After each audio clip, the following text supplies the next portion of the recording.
One ear. Come on, dude. Oh, that's Harriet. There he goes. Woo, good stuff. All right, so hi. It's me, it's Shannon, it's Sheepless Needles. This is not my normal podcast. This is my vlog for the Stephen West Mystery Knit-Along Twist and Turns 2022, but I'm going to do a hybrid episode because I feel like I need a beverage, and that's normally what I do in my normal podcast and not so much in this vlog, but we're just going to do it up because, you guys, it's Halloween weekend. I'm wearing my Halloween sweater. Oh, I'm such a good singer. Listen, there's some issues. This is my very first color work sweater. In fact, this is my very first sweater, so all in one. And let me just tell you, I know how bad. I know. I don't care. I love it. It's got ghosts on it. It's got candy corn. So let's drink our beverage. We are drinking. I'm not wearing my multifocal contacts today because I only have, ooh, ah, ow, ow, ow, ow. I only have one more set of them and I'm saving those. All right. This is what I'm drinking. Let me tell you about it because I can't read it off the. Okay. Flying Monkeys Craft Brewery. Normal is weird. I agree. Paranormal. Imperial Pumpkin Ale. It is 10% ABV. If I drink this entire thing in the short amount of time that I will be talking with you, we're going to have some trouble. Trouble in a good way. No, I'm just kidding. I will not drink it. It is extra strong beer. Flying Monkeys Craft Brewery. Oh, it's Canadian. 107 Dunlop Street, Barrie, Ontario, Canada, Earth, the Milky Way, the universe, infinity. I like the way you think. It's beer. Doused with exotic warm spices, this spirited Imperial Pumpkin Ale evokes the aromas of pumpkin pie, graham cracker crust, and a tasty aura of autumn. You guys, the can alone. I don't know glare-wise if you're going to be able to see this.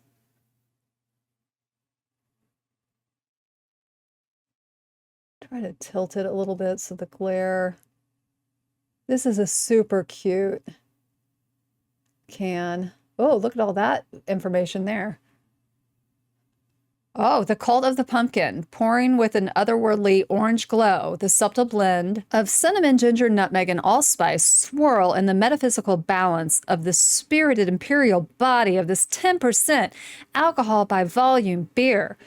Brewed with roasted pumpkin and spices, Paranormal's rich mouthfeel and slightly hazy body emerge from a realm where substance and shadow cross. You crazy Canadians, I just love you.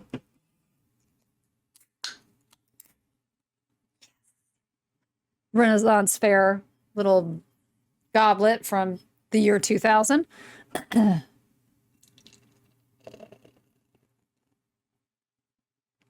Oh, we're heavy foam, so we're just gonna, hang out for a little bit.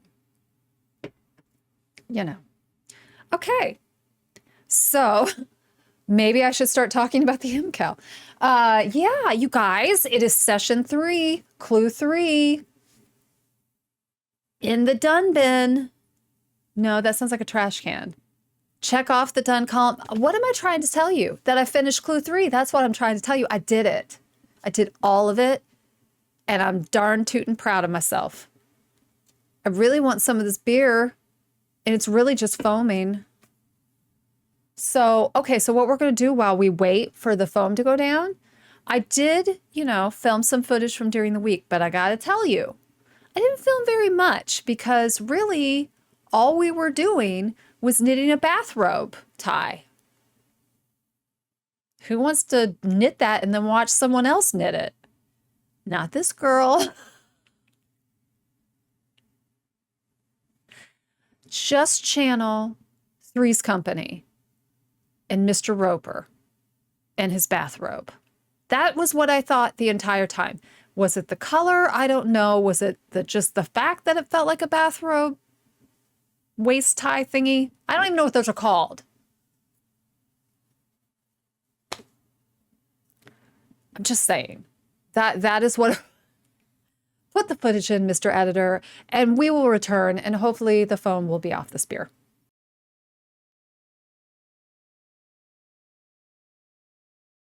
Good morning. I'm a little bit tired. So, here's the deal. It is Sunday morning. I am recovering from our venture to Go Bordello last night, which was a blast. I cannot remember the name of the opening band, but it was a punk band or a hardcore band, I think from New York City. They were really good, really funny. And it was one of those things where you're like, man, that singer just totally reminds me of somebody. And I had to sit back and think about it for a little bit. I turned to my friend. It was like, hey, go with me on a journey. She's like, all right. It's like, we're at Denny's. It's 3 o'clock in the morning. We've been at like a club all night dancing. So we're at Denny's getting some coffee, getting some grease, you know, lubing the interior. And you've got that one friend who's like still amped up and not coming down, who just slams himself into your booth and just verbal diarrhea for like 20 minutes straight. Like, and you're just like, oh my God, dude, you got to shut up. That's what this guy reminded me of, but in a good way. Like, he was so funny and he was just so full of energy. And he was full of energy at the exact moment you needed him to be. It was really, really good. And Go Bordello never fails. Wonderful show. My husband was pleased as punch because the final song was Alcohol, which is my husband's favorite song. I have so many favorite songs from them. I did hear 2 of them, so I was extremely happy about that. Wonderful show. I will have Mr. Editor put maybe a photo of all of us up. I took no footage of the show, and I don't know about you, but just me, and maybe it's generational. I don't use my phone at shows. Like, I really don't like hold my phone up because I'm trying to enjoy the show and not try to view something through my phone. And I always figure somebody else out there is going to have better footage than I could ever shoot. So what's the bother, you know? So anyway, and that's why. And listen, I did not tie one on, people. I really didn't. So I decided smartly this morning to watch part of Clue 3 before I even ate, which was probably a mistake because I was just like, what? So I've watched, oh my God, you guys, what is happening here? I'm a mess. I watched the first part of the Clue for the first section. So I've seen that first kind of, you know, meandering stitch that curls up. So I'm going to start that in a little bit. I'm going to get a little coffee in me. It's very long, which now I'm a little frightened of how long, not long this way, but long wingspan. I'm a little concerned about the wingspan because mine is already large and in charge. It's not large Marge, people. It's not, but it's close to that. What are you guys doing? Why are you hiding? I've got 2 bunnies running around and I don't know what it is, but whenever I turn on this camera, they disappear from this area. And listen, the camera isn't loud. They're not seeing any blinking light. I don't know. Yeah, I don't know what the deal is. All right, I'm going to go try to start this. Wish me luck. Happy Sunday to all of you. I don't know how much knitting I'm going to get done because I do have a D&D game at 1 o'clock that I need to get to. So I need to level up my character and hit the road. So, oh, there's Harriet. Look, I wasn't lying. Harriet is the mama bunny to One Ear, who is here. And then Lebo, here, hang on. Let me get you. Sorry if I make you dizzy. PSA. Warning. Oh.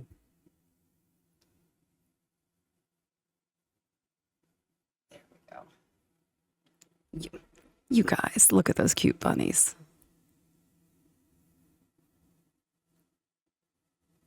Oh, and a cat. Oh my God, you guys got a triple threat this morning. You got me, you got bunnies, and you got a cat. What are you going to do with that? Let's just enjoy this moment of zen.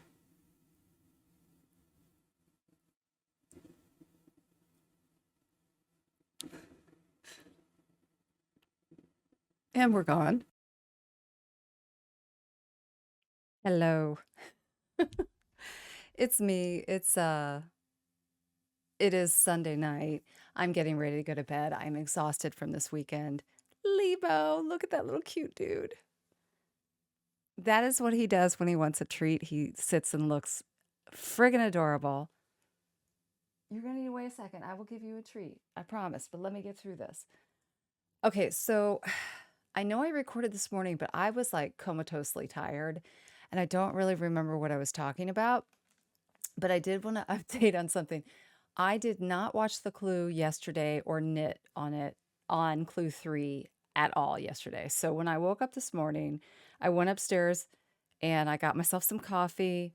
I ate a little bit, did all that kind of humanly human stuff. And then I watched the first part of The Clue and I was like, "Oh, okay. So that's this it's really going to be long." Like I'm a little concerned. Um Yeah. So I started to knit the beginning of Clue 3.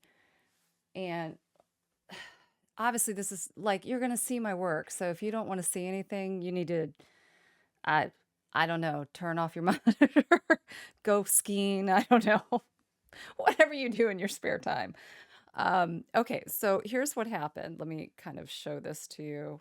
Okay, so here's what happened. This morning, I got to about the 13th row, and I'm not sure what I did, but I think I did not go through the back loop on either a purl or a knit. I don't know which. And then 2 rows later, I was like, oh, how am I correcting that? So I got to that stitch, pulled it, and let the ladders drop, or pulled the ladder, however, whatever the phraseology is for that. I like that I just said phraseology when I could have just said phrasing.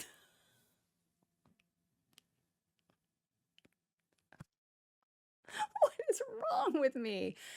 Anyway, I pulled the stitch, I let it drop a few rungs, and I tried to fix it and went back up, went about my knitting, and then I was like, it's still not right. So when I got back to that stitch, I did it again. I let the stitch drop down all the rungs.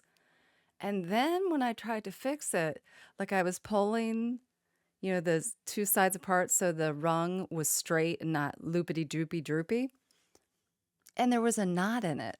I was like, where the fuck did a knot come in? Like, what is happening? What David Blaine magic hijinks is happening with this knitting? I was like, you know what? The amount of time I've spent trying to fix this, I could just frog this section and start it over. So I did. So I frogged it and I started over. And okay, so I started over and then I got through the first, I guess, half of it, like the first bend. I got to here. And then I had a D&D game that I was going to go play. So I went and did that. Came back after D&D. I did get to hop on there's a knitting Zoom. There's a vegan knitting and crocheting group on Ravelry that has a Zoom knit along or knit meetup, whatever you want to say, once a month. So I was able to catch the tail end of that. So while I was on that call, I didn't actually bring this out to knit. I was just checking in with everybody. And one of the wonderful ladies was like, "So Shannon, what do you think about the end of Clue 3?" I was like, "Oh my God, don't say anything because I don't know what it is." She's like, "Oh, I'm very curious to know what you think." I was like, "Uh-oh." So when I got off the call, I was like, I'm going to have to go watch that Clue because I don't know what she's talking about. So what I did is instead of watching the Clue, I got I print the Clue and I was reading it. I was like, what? Why am I optional? What? And so then I was like, okay, I guess I do need to go watch that video in total. So I did. And I like the antlers, you guys. If you don't know what I'm talking about, don't worry about it. You'll get there. But when I heard the word antler, and I'm not sure if I heard that on my Zoom call or if it was in Steven in the video, I don't know who said antler, but I was like, oh, hell no. This vegan is not putting antlers on a shawl. Like in my head, what I was seeing was not what the end result was. So hopefully I get through this. I'm able to do those. But so anyway, once I watched the rest of the clue, I went ahead and knocked out the first repeat. So this is the first of, what is it? 3? Do I do this 3 more times? I don't know. Whatever you do. So anyway, this is where I'm at. Now, I did, in the spirit of honesty, which has come up many a times, mistakes have been made. And I'm not even worrying about it. I'm sure you can see it a mile away because I can see it from here. But look at this little guy right there. Whoa, nope, nope, right there. No, I'm not frogging back. I don't care anymore. I called my sister. I was like, I don't know what I did, but I obviously did not go through the back loop because it's an elongated stitch. And she's like, Shannon, don't worry about it. It just looks like a long stitch. I was like, it's driving me nuts. My theory is, here's my theory, you guys. My theory is that the antlers will distract your eye from the lone sticking out like a sore thumb, stupid fucking stitch. Whatever. Listen, how do I want to say what I want to say? I don't even know. Mistakes are design elements, yes. And this is a design element that I am using for people like, no, it's just a mistake, you guys. In the grand scheme of things, I don't think anyone's going to see it. I will always know it's there. And that will be clue 3 in my shared memory together. When we look back on memory lane, I say, oh, clue 3, you were so good to me until. I don't know.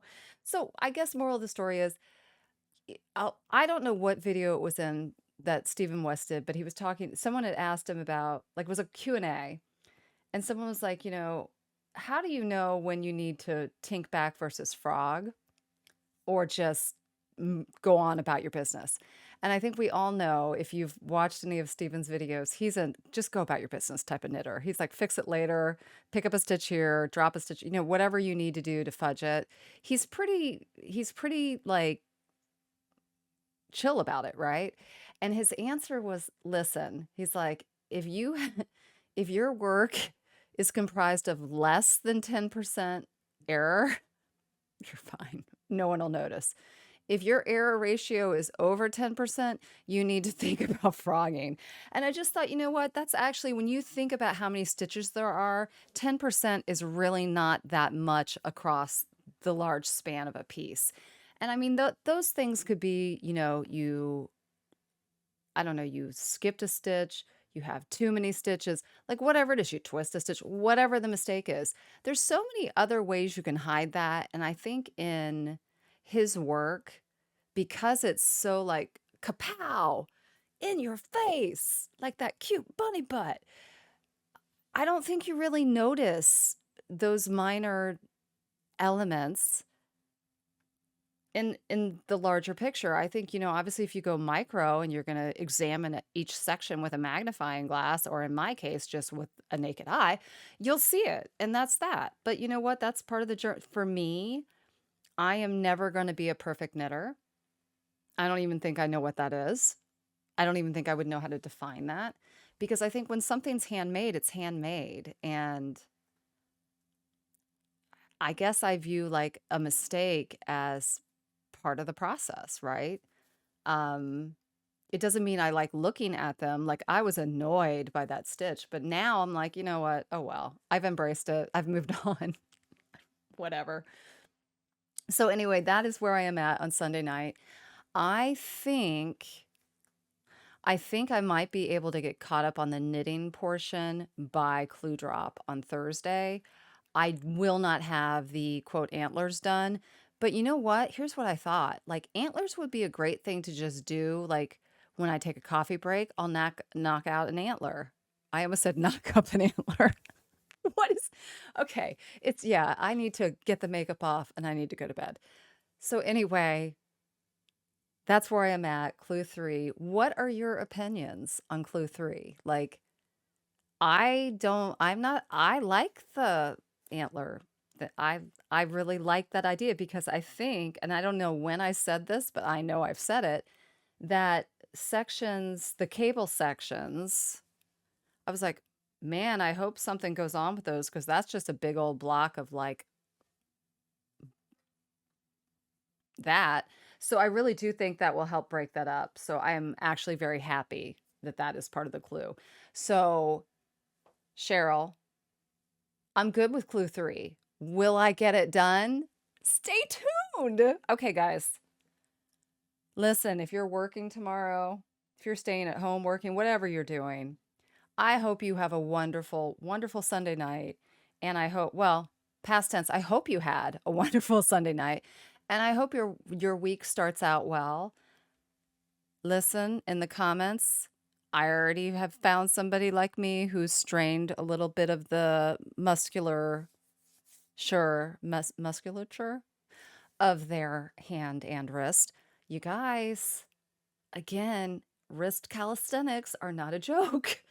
There are videos on exercises for knitters, like for hand exercises. And I know I sound ridiculous saying that, but I think like if you love the craft like I love the craft, you have to take care of yourself because then you can't do the craft. And there is nothing like being taken out by an injury and not being able to do something that you love, whether it be knitting, whether it be cooking, baking, running, weightlifting, petting bunnies, I don't know, picking up dog poop, whatever your passion is.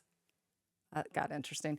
Anyway, you got to take care of yourself so you can do that and share it with everyone else because I think like when you love something and you do it and you share it, you inspire other people to either like try what you're doing or maybe find their own little niche and run with it. So please take care of yourself so that you can share what you do. I'm just, yeah. Okay. Bye. Hey guys, it's me, it's Shannon. It is Wednesday, coffee break for the morning. I thought I would hop on here and kind of talk about clue 3 and where I'm at with it and all of that good stuff. I gotta tell ya, I thought clue 3 was gonna be easy breezy. And it is, and it isn't. Technique and knitting wise, I feel like it's pretty straightforward, right? What I'm having trouble with is my brain while I'm knitting is shutting off and I will look down and I'll be like, what the fuck am I doing? Where am I at? Am I purling through the back loop on this? Am I knitting through the back loop? Why am I cabling front when I'm supposed to be cabling back?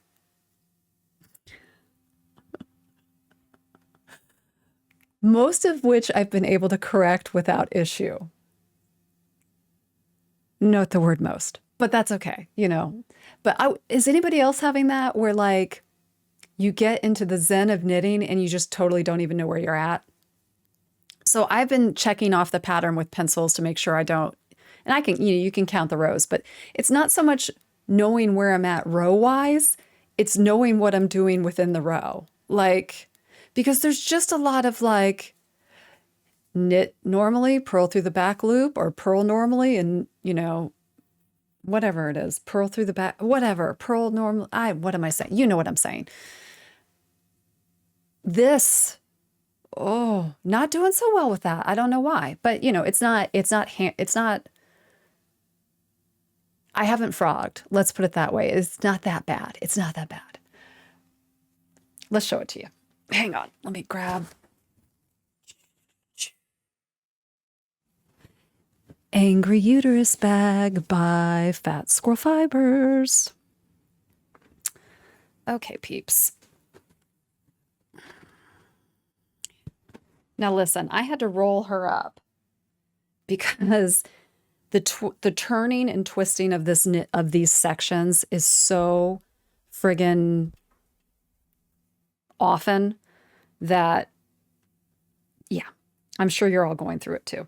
The other thing is, I think that I am going to abandon circulars and move to straights on the rest of this section and the next section, the other side.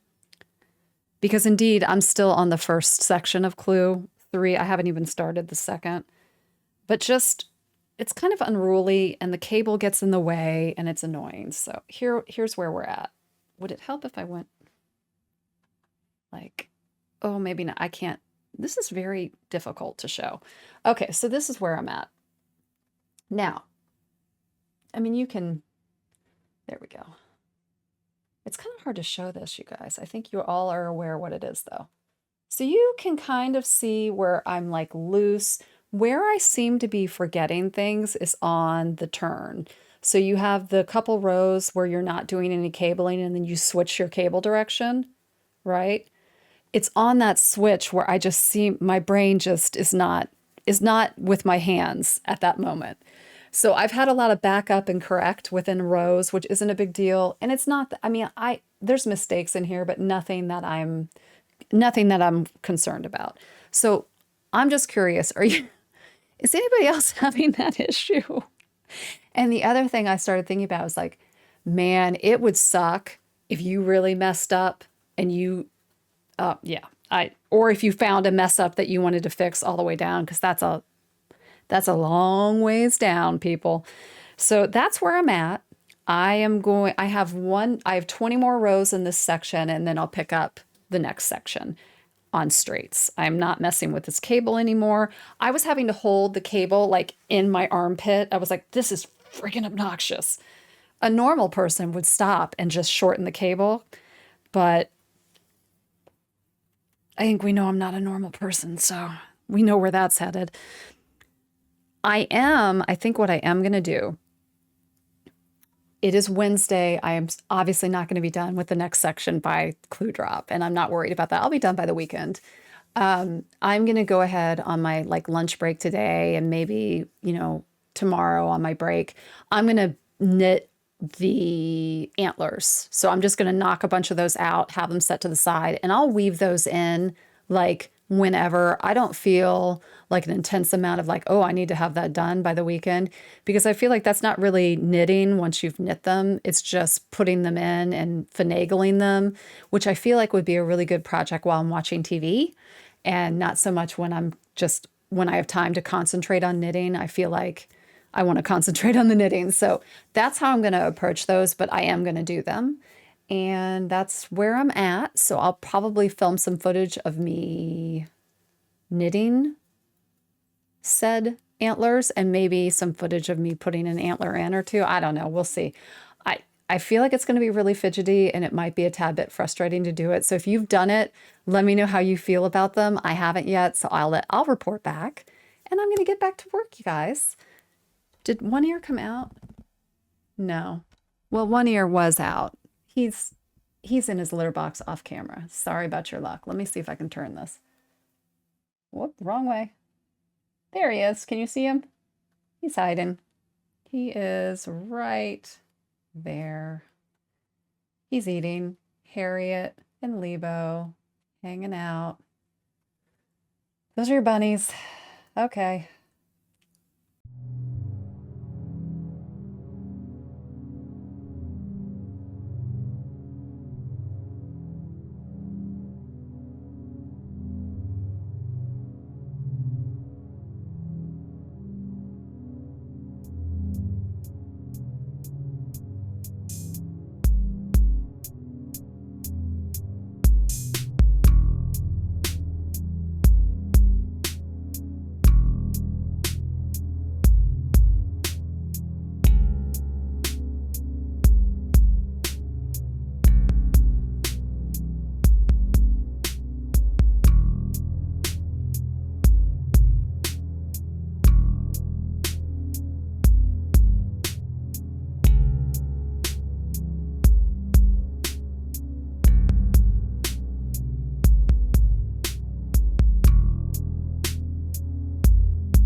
It's Friday. It's Friday, you guys. I took today off from work because I've been having a hell of a week. Uh, so I had planned on doing my wrap-up video today for Clue 3, and was just finishing, I don't have the pattern in front of me, the tab sections. I don't know what happened. I do know what happened. First of all, you know, shit does happen. So let's just address that. Okay, so I sat down on my couch. It's probably like 10. I had taken care of bunnies and I'd had coffee and done all my, normal day off morning stuff. And I was like, oh, I'll just get caught up on some podcasts, while I finish this up. And I literally only had the last 10 rows of the last repeat, and then the final 20 rows of the final arc. Everything was fine. I got to the final arc. I knit row 1. I knit row 2. I started row 3, and listen, I'm not saying it's their fault, but I'm kind of saying it's their fault.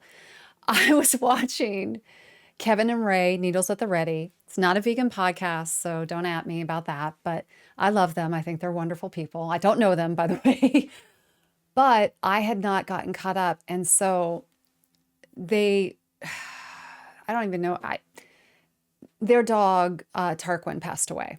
And I don't know why over the time that I've watched Kevin and Ray that I've become attached to their dog. I don't know what that is, but we know I love animals.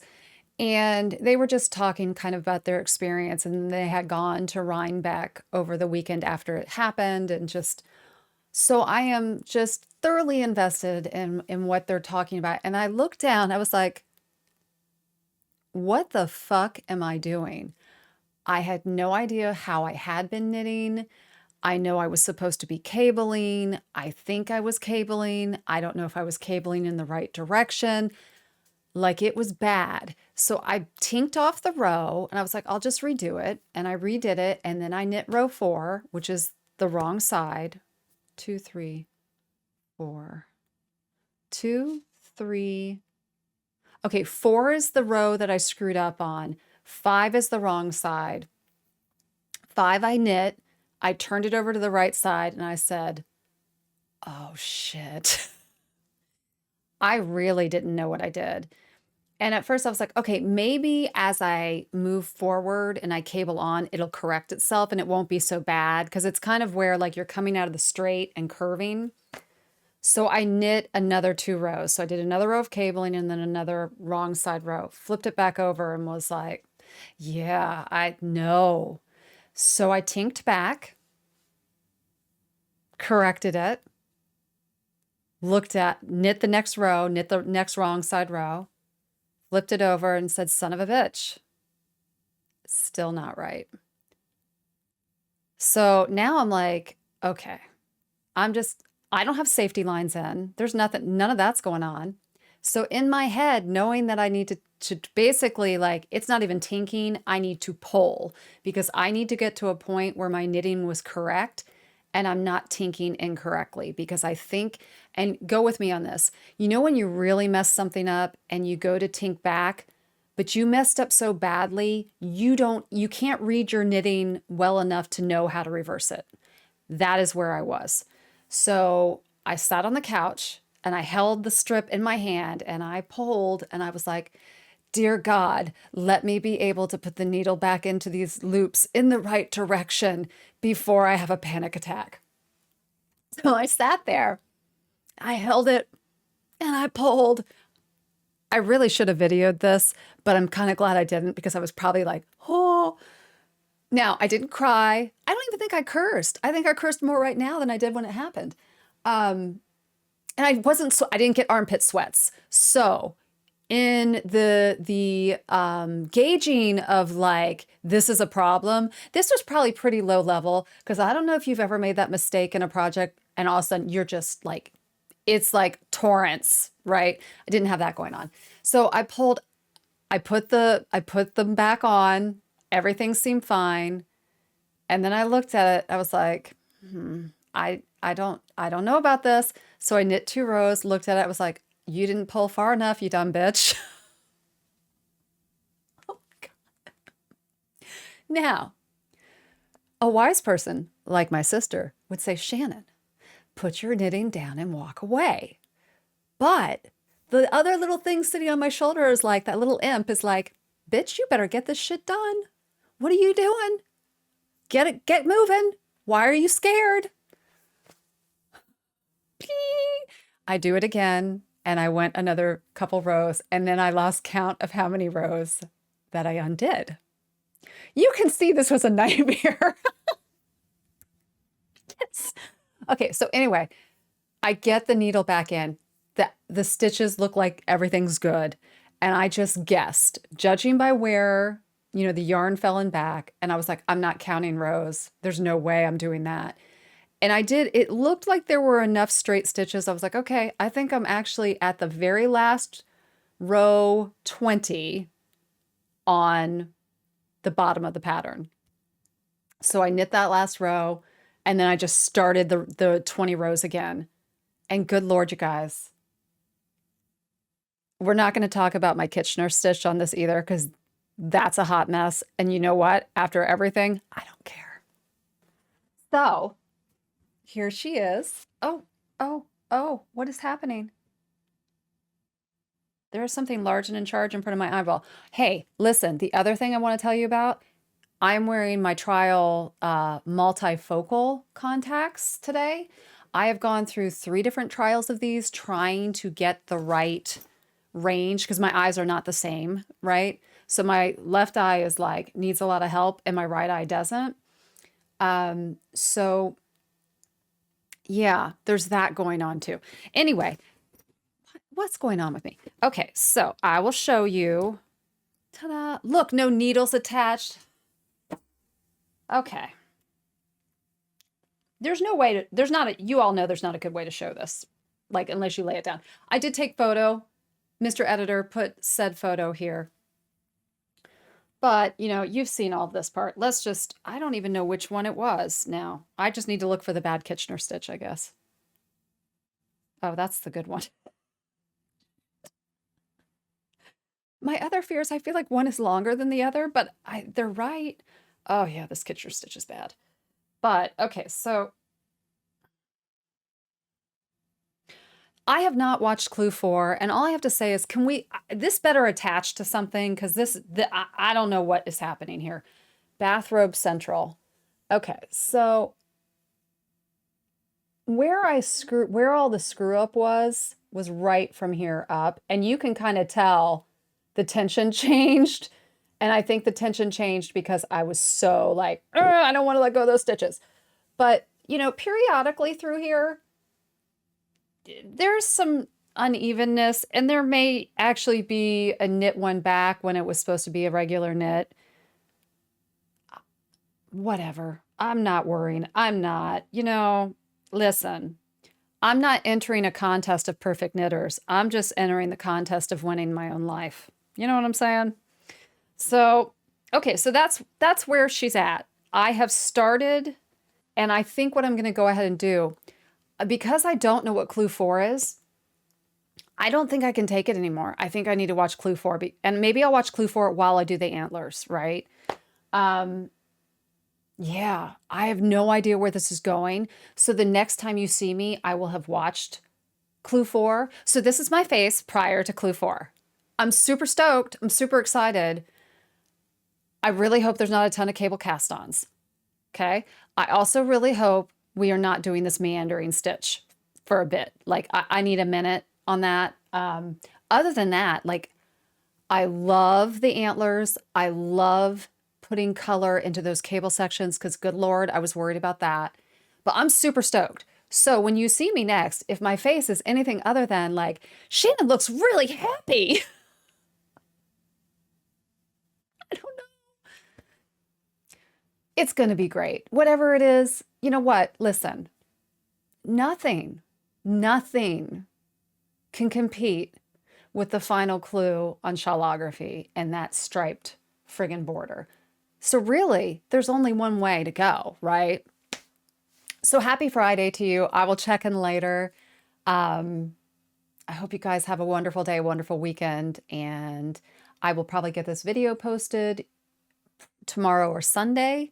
So I'm hoping you enjoyed your weekend, you're relaxed, and I know Kevin and Ray will never watch this, but if they ever do, I just want to let you guys know that I'm thinking about you, and I will hug my little fur babies over here and the cats who are not in frame for Tarquin. All right, so let's get into it. Let's talk about this MKAL. Okay, we are 2/3 of the way done, right? 3/4 of the way there. However you want to look at it. How you feeling? You guys, I'm feeling pretty good. The last two that I have knit, I have been like feeling like pressure, or I don't know, like I feel like shawlography, it was so technique heavy, right? The result is beautiful. And I know a lot of people have opinions on that. I do think it's a beautiful piece. I don't know how wearable it is to some degree, and particularly in my case, because I use Tencel for that. And I feel like if I wore that out, it would get ripped to shreds, because I am not a gentle wearer of anything. Like, in fact, I'm just not a gentle person. I'm kind of like a bull in a china shop. I'm sure if you've watched any footage of me, you've already figured that out. Type A, 100%. Hold the line. Still a lot of foam, but I am getting somewhere. Okay, so what the hell was I talking about? It just already left me. Oh, shawlography. Okay, yeah. It's been a really long week. So when I look at what we've done so far for twists and turns, I feel like it has not been technique heavy. I think there's been some really interesting and really like creative things happening that I've never done before. For example, in Clue 1, the braiding of the center bones of that chevron section. I love that. The loopity loops, I love it. I don't even care what we end up doing with the final loop. I still love it.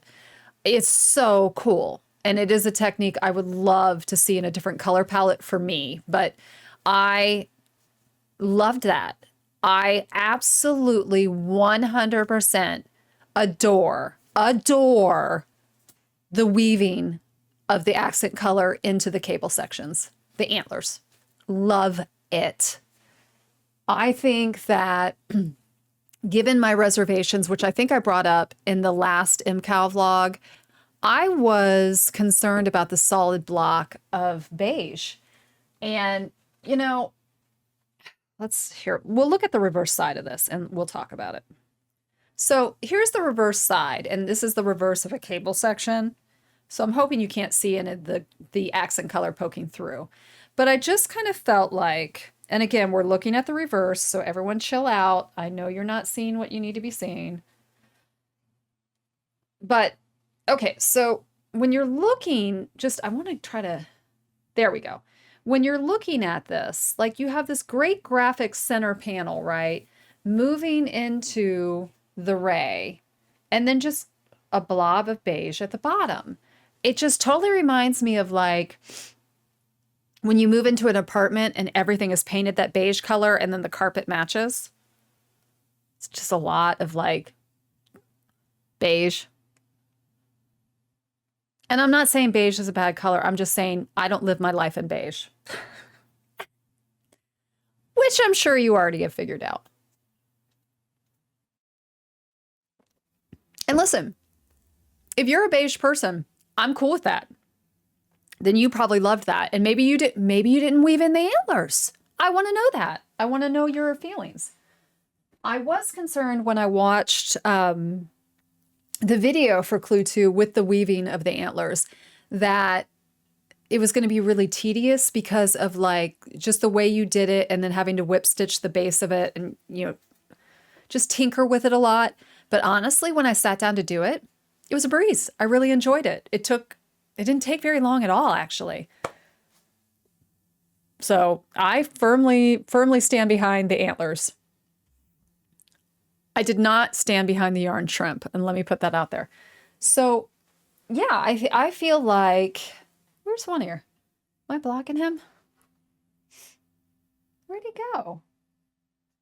Oh, he just, whatever.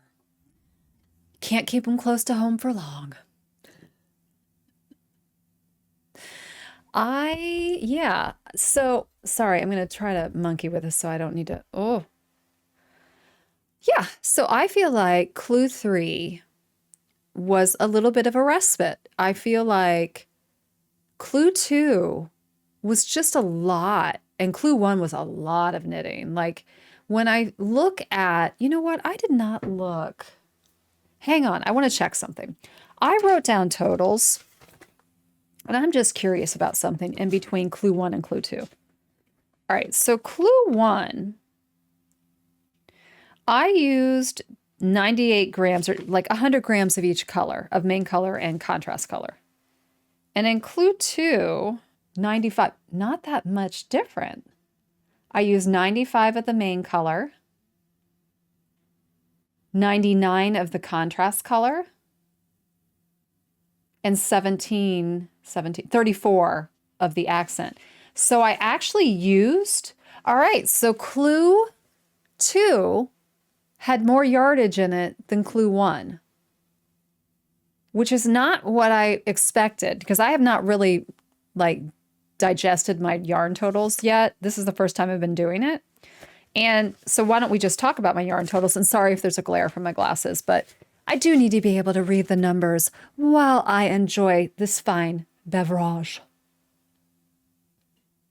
I used 190, to date, I've used 193 grams of my main color, which is anthrocite. And I have used 187 grams of my contrast color, which is linen, which, and then I've used 114 grams of my accent color, which is green yellow. Now, I felt like, as I had written down my totals, that I was way over budget. And really, you guys, the pattern as it's called out in clue 1 calls for 1,950 yards of yarn. He does say that you probably won't use all of it, but that's what it calls for. I'm at 1,350, which leaves 600 yards for clue 4, which is probably pretty friggin' accurate. So I guess we'll see. Yeah, are you feeling like you're tight on your main color? I'm concerned going into clue 4, given the little bit I watched of clue 4, which was just the beginning. I already know that that's a substantial amount of both main color and contrast. And just to put in reference, I originally only bought 250 grams of each of those, and I'm already basically at 200. So I don't know. Jury out, we'll go over the totals. I do think that the Catona yarn that I am using by Sheepjes, or however you say it, I feel like it's a sport weight yarn, you guys. I don't think it's fingering, and I think that's where my differences are coming. And I'm okay with that, but it does mean that it's going to be heavier, like weight-wise, and we'll see. We'll see how I feel about it. My Slipstravaganza is sport weight, and I knew going in, I was like, oh, I'm making a behemoth, and her name is Daphne. Steve, I'll have you put a picture of Daphne up. And Daphne weighs quite a lot, but Daphne is so cozy warm. I wore her out to a brewery recently. Well, not recently, but I wore her out. I loved it. It was so cozy. She kept me warm. And she's just fun to look at. So that's Daphne. But anyway, I don't think that this is going to weigh, and I will, when we're done with this, I'll weigh Daphne against, I'm not telling you her name yet. I think I know it, but I'm not sure. I'll weigh them. And I do think that Daphne is going to end up being much heavier than this one. We'll see, but that's kind of what I think. I am just a little concerned with the wingspan on this. She big. And I thought he said it was going to be the size of like, was it the Chrysler Shaw? Which I didn't think had that big of a wingspan. I don't know. Jury out. We'll come back to that. What are your concerns? Do you feel the same way? What do you feel about your beverage? Because you better be drinking something. It's Halloween weekend. It's Saturday. You're not working. What you doing?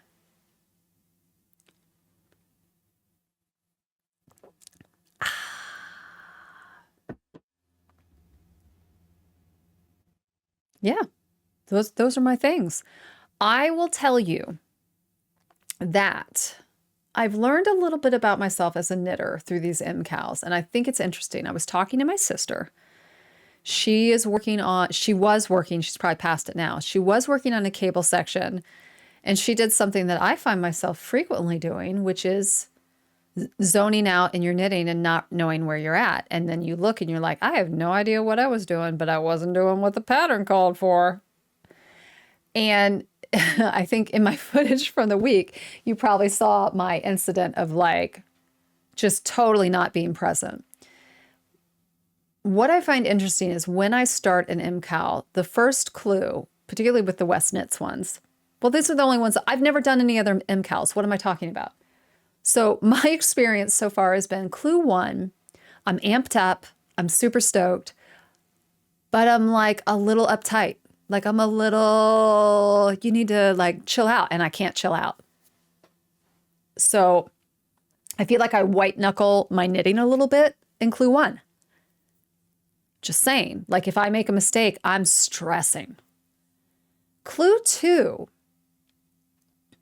I feel like I am learning something technique-wise that might challenge me a little bit. So I feel like it's not the amount of knitting, it's what I'm knitting that kind of can be problematic for me. So on this one, the challenge of clue 2 was that mirror image section. And I had some great commentary. So you guys, first of all, thank you so much for everyone participating and commenting. I love that. I love interacting with other people doing this and other crafters, other knitters, because we all knit differently, right? There's not a right or a wrong in terms of how your technique, if you're following the pattern.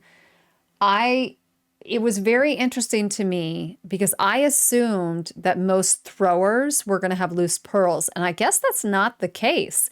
I had someone who advised that their purling was tighter than their knitting. And I thought, good God, I need to sit down with you and watch what you do to figure out my tension issue. And I know with more and more practice, it will get better and better. I also know if I was a continental knitter that it would automatically be different. When I have continentally knit, my purl was in the beginning a disaster, but then it really tightened up pretty quickly. As a thrower, for some reason, my purling has always been looser. So that was kind of my challenge. That was kind of the hurdle of that second clue, was like, what am I going to do? And instead of struggling with the technique of it, I went ahead and knit it. And, you know, when I first started these, I don't know that I would have done that. I think I would have said to myself, you're cheating. Like, that's not what the pattern calls for. And now I'm like, well, the hell with that. How is that friggin' cheating? It's not. It's getting the same result, and a result that I like, that I will want to wear. So however I got there, who cares, right? However you get there, it doesn't matter. Just get there, right? Get there in whatever way you need to. And I think that is what clue 2 on this knit along and other knit alongs have shown me, that while there is technique, there's more than one way to do things, and you've got to find what works for you, and you don't need to make excuses for those choices. Period. To anybody. And I'm talking to you who's not watching this podcast, because I know anyone who watches this is not this person or these people. But like that knitting group on Reddit, you guys need to dial it back. Like the amount of vitriol that comes up in that from time to time on different topics, I'm just like, good God, we're just knitting. Like, we're not curing cancer over here. I don't know what the deal is, But there are people who have that opinion, like you didn't do it like the pattern did. No. Fuck that. You know what? You get there how you get there. And I enjoyed it. Once I stopped struggling with that purling, I loved doing it. And I think that's the goal. Like, you gotta like what you're doing or you're really not gonna like what you're doing. And I think I've said that before. You gotta love what you're knitting or you're not gonna love your knitting, right? Like, I mean, and that there's just truth to that. So you have to step back from it and be okay with taking a different technique in a different direction. Or, you know, in the case of shawlography, not doing that friggin' striped border. I know a lot of people were like, I'm out. Or not doing the brioche. There's nothing wrong with that. Nothing. Don't ever question yourself. The whole point is to have fun and to create something that you love and that you'll wear and that you can celebrate with other crafters and the world at large, you know? So that is what Clue 2 brought into my life. Clue 3, I really think Clue 3 taught me, in particular, how to let go. Like, don't worry about it. So that meandering stitch pattern, my brain, I don't even care that it was only what, like 28 stitches. I could not get it together. Like, there was a lot of like, why did I just knit that through the back loop? I'm not supposed to be knitting through the back loop right now. Or I'd be on the reverse side and all of a sudden I'm throwing in a cable. What are you doing? And I will say that correcting cable twos, for me, because I'm a novice at correcting cables to begin with, much more difficult than correcting like cable eights. Much more difficult. I don't know why. That's just me. I'm sure other people have different opinions. You can feel free. But so there was a lot of like, you know, is it that bad? Does it really affect the piece as a whole? If it doesn't, screw it. I don't care. And I think that's where I got in session 3 was, if it's not really affecting the majority of the piece, is it really a problem? And who are you trying to be perfect for? And don't take this the wrong way, but I'm not trying to be perfect for you. You know what I mean? Like, it's just a piece of knitting. And part of the beauty of a handmade item are those instances that people call design elements. Part of that is just like the love of knitting, right? Like, it gives the piece breath and it gives the piece life. Like, this was made by a person who maybe got interrupted by something, but they went back to it, right? Or whatever the case may be. It's not machine knit. It's never going to be perfect. I'm not trying to be a perfect knitter. I'm trying to be a perfect me, and that's hard enough as it is. And I don't think there is a perfect me. I think I am chock full of mistakes and things that I've learned from and that I'm proud of. Like, if you don't learn from them, I guess I wouldn't be proud of it. But, you know, generally speaking, when you're just talking about knitting, who cares? Just move on, right? Like, it's not, and that's what Clue 3 did. It let me be able to let go. Like, I know there was one section, I think I talked about it when I had to frog and tink and pull, which I'm glad I did, because that was like, that you could have seen a mile away. But the other stuff, it's like, who cares? So what? So what? What does it matter? It's just a bathrobe tap at the end of the day. Come and knock on my door. We've been waiting for you. Where the something something is his and hers, three's company too. Is that how that goes? You guys, why can't I remember the Three's Company theme? Okay, so anyway, as I digress into my beer, which, by the way, haven't gotten even through a quarter of this. So yeah, that's what Clue 3 brought to me. I don't know what Clue 4 will bring. I'm looking forward to it. I really enjoy these knit-alongs. I can't tell you how much I love them. And I just feel like I learn a lot about different techniques. I learn a lot about myself as a knitter. I learn about a lot about the community of knitters that I'm a part of, which I love. I think, you know, there's nothing like people who are working on the same thing that you're working on, struggling on the same thing you're struggling on. Maybe they're not. Maybe they struggled at a different portion that you didn't.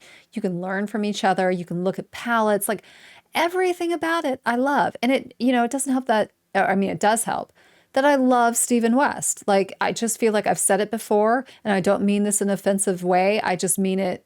He's like my spirit animal. Like, I feel like I just love him. I love everything about him. I think he's super talented. I think he's created a great business that's successful. He's obviously artistically really talented. I love his two dogs, Brioche and Stitch. I think they're adorable. Like, there's not much I don't love about him. And I mean, I know I'm fangirling out, and that's fine.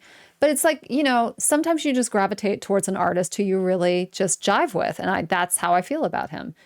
And which goes to show for all the naysayers that vegans can't be on board with non-vegans. That's bullshit. You know, I don't expect the world to be vegan around me. I expect to be respected because I treat others with respect. But, you know, to each his own. I'm doing my thing over here, just saving rabbits right and left, drinking beer. What kind of pets do you have? Do you have any pets? Do you have animals? I don't know. Oh, little PSA, guys. Keep the Halloween candy away from your fur babies. Please. You do not want to take emergency trips to the vet over Halloween weekend because it's a nightmare. Beer.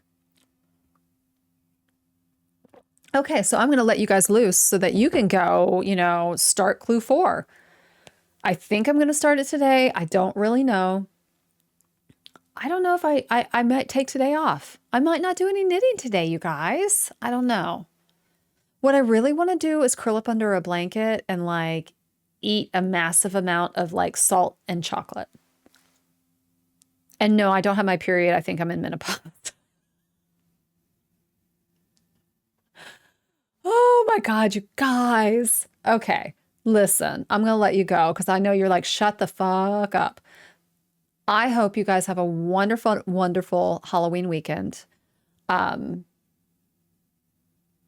hope the leaves are changing. I hope you're in an area where you can see the beauty of that because it is really fabulous outside where I am. So you dig in, you knit, and we're going to get back together next week for the wrap up of the entire project. It's going to be a party. It's not going to be Halloween, but it's going to be a party. So keep on knitting, and I'll see you in a week.